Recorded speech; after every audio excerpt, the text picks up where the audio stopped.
अस्सलामु अलैकुम वरहमतुल्लाहि व बरकातुहू। अल्लाह तबारक व तआला दे सोहणे ते बबरकत नाम तो शुरू करना जिहड़ा तमाम जहाना दा मालिक है। ते बेलियो ते सजनों की हाल है तुहाडा। मैं उम्मीद करना कि तुसी सारे ठीक ठाक हो सो ते अल्लाह तबारक व तआला तुहाडे ते हज़ारां नेमतां ते बरकतां दा नज़ूल फरमाए।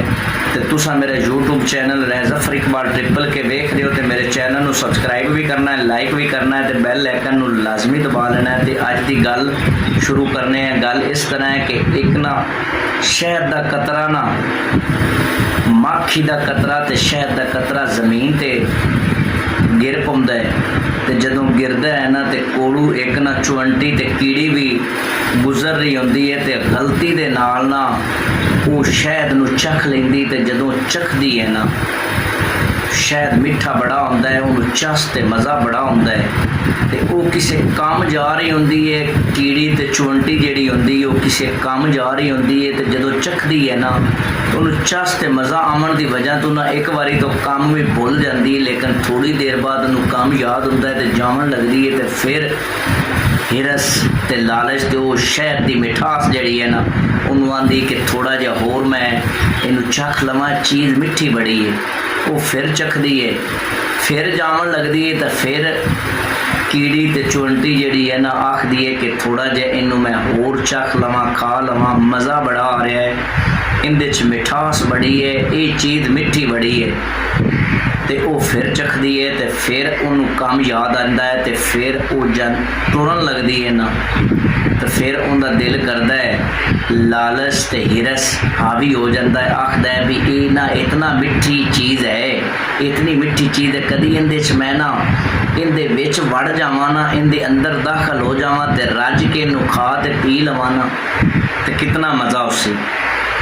वो फिर काम भुल जाती। तो जदों वो शहद के कतरे के अंदर जाती है ना तो शहद चिकना होंदा है, बड़ा गाढ़ा होंदा है। तो वो जिहड़ी चुंटी ते कीड़ी है ना उनदियां जिहड़ियां टंगां ने वो जमीन दे लग जांदियां ने। ते वो हरकत निकलण की कोशिश करती है लेकिन नहीं निकल सकती, बड़ी कोशिश करती है, वक्त गुजरता जाता है, बड़ी कोशिश करती है, अपने हाथ पैर ते टंगां जिहड़ियां ने वो बड़ियां चलाउंदी है लेकिन नहीं निकल सकती। ते आखिरकार होंदा की है, वो जिहड़ी चुंटी ते कीड़ी होंदी है वो मर जाती है। ते बेलियो ते सजनों गल सुनाने का मकसद ये है भी एक सियाणे का एक तनाव का कौल है कि जिहड़ी दुनिया है ना ये एक शहद जिहड़ा शहद है ना उनके एक कतरे दे मनेंदे।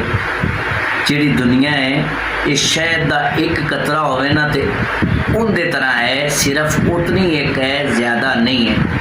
तो गल सुनाने का मकसद भी ये है कि दुनिया जिहड़ी है ये साडे वास्ते वाकई शहद बनी हुई है। इनदे विच असीं आके अपने असल मकसद नूं भुल गए, उनदे तो हट गए, जिहड़े काम असीं आए वो असीं नहीं कर रहे। ते असीं दुनिया नूं ना असीं है कीड़ियां ते जिहड़ी दुनिया है ना ये शहद दा वो कतरा है, असीं इनू चटदे ही जा रहे हैं, खांदे ही जा रहे हैं, सानू मज़ा ते चस बड़ी आ रही है। इस वास्ते असीं अपना जिहड़ा असल मकसद है ना उन्होंने भुल गए। तो बेलियो ते सजनों हाली भी कुछ नहीं बिगड़िया, हाली भी सानू वापस आ जाना चाहिए है, क्योंकि दुनिया जिहड़ी है ये बड़ी जिहड़ी है ना एक फरेब है, धोखा है। इन दे विच अगर रहना है तो अपने आप नू बड़ा सेव करके महफूज करके, ना कि असी अपने कम्मां नू भुल जावीए। अगर असी भुल गए तो फिर साडा भी वही हाल होना है जिहड़ा कीड़ी का हाल होया, जिहड़ा उस चुंटी का हाल होया। हिरस ते हवस की वजह तो वो उन्होंने चखदियां चखदियां अंदर जाके मर गई। तो अल्लाह ताला मेरे बेलियां नू हमेशा खुश रखे। अल्लाह निगहबान।